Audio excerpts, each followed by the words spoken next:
Welcome to Cybersecurity Roadmap briefing of the CipherVibe Cybersecurity for Beginners course.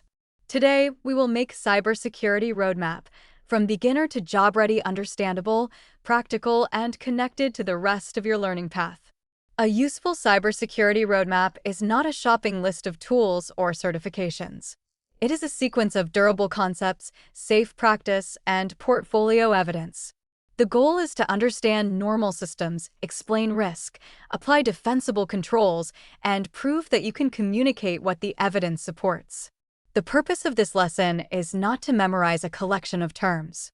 It is to build a mental model you can apply when tools, platforms, and threats change. We will define the core ideas, walk through a repeatable defensive workflow, examine mistakes that frequently mislead beginners, design useful safeguards, and finish with a safe portfolio exercise. Pause when you need to. Write concepts in your own words, record observations, and distinguish what the evidence proves from what you are merely assuming. That habit is more valuable than rushing through another tool demonstration. Start with 4 concepts that provide the vocabulary for Cybersecurity Roadmap, from beginner to job-ready. First, build computing and operating system literacy before treating security tools as reliable sources of truth. Second, learn networking, the web, identity, and data flows so you can recognize assets, trust boundaries, and exposure. Third, practice the defensive operating loop: prevent, observe, detect, respond, recover, and improve. Fourth, measure progress with artifacts and explanations rather than hours watched, commands copied, or badges collected. Do not study these as isolated definitions. Ask which asset or business service is involved, where the relevant trust boundary sits, which identity performs the action, and what reliable evidence would show that the control worked. Security reasoning is a chain. Source evidence supports an observation. The observation supports a conclusion. The conclusion informs a proportionate decision. The decision has an owner, an expected result, and a way to verify it. When any link is missing, say so. A professional explanation can include uncertainty without becoming vague. For example, a network record may prove that 2 addresses communicated, but it may not prove which human initiated the action or whether the content was malicious. Now turn the mental model into a repeatable workflow.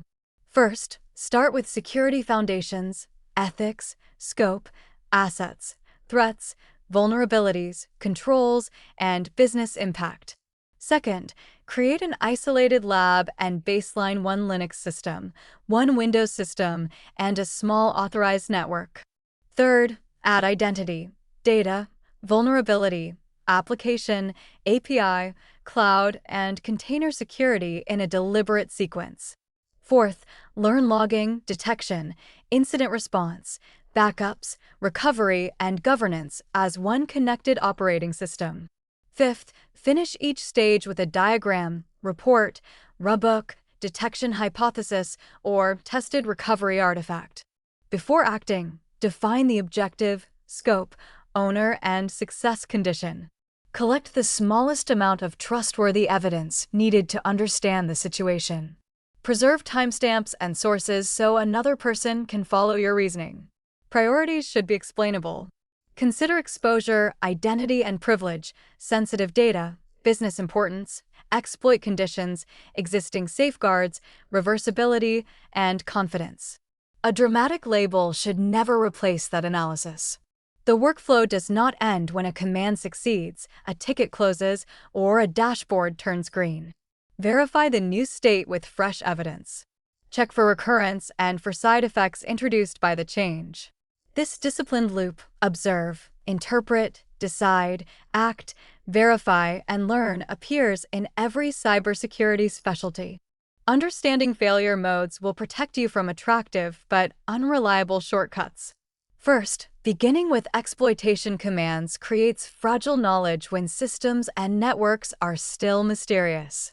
Second, trying to learn every specialty at once prevents repetition, feedback, and useful depth. Third, certifications without labs and communication evidence may help screening, but do not demonstrate practical judgment. Fourth, public scanning, exposed vulnerable machines, real credentials, and unclear authorization can turn practice into harm.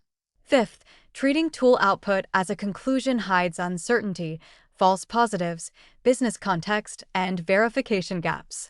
These mistakes often share one cause: confusing an available signal with a complete explanation. A tool can report a finding, a successful action, or a score while important scope, context, ownership, and verification remain missing. Also resist copying commands without understanding their inputs, outputs, permissions, and side effects. Run one controlled change at a time and record what happened. If an exercise does not behave as expected, that is useful evidence. Stop, inspect the environment, revise the hypothesis, and explain the difference. Good security work is not a performance of certainty, it is careful reasoning under imperfect information. Reliable security uses layers because no single control can prevent every failure. First, use fake data, isolated networks, snapshots, written scope, and only systems you own or are explicitly authorized to assess. Second, keep a lab notebook recording objectives, actions, evidence, errors, conclusions, and remaining uncertainty. Third, build one portfolio artifact for every major learning stage and revise it after review. Fourth, use primary references from NIST, CISA, CAS, OWASP, MITRE ATT and CK, cloud providers, and operating system vendors. Fifth, choose a specialization only after the shared foundations make its workflows and trade-offs understandable. For each important risk, ask 5 questions. What makes the event less likely?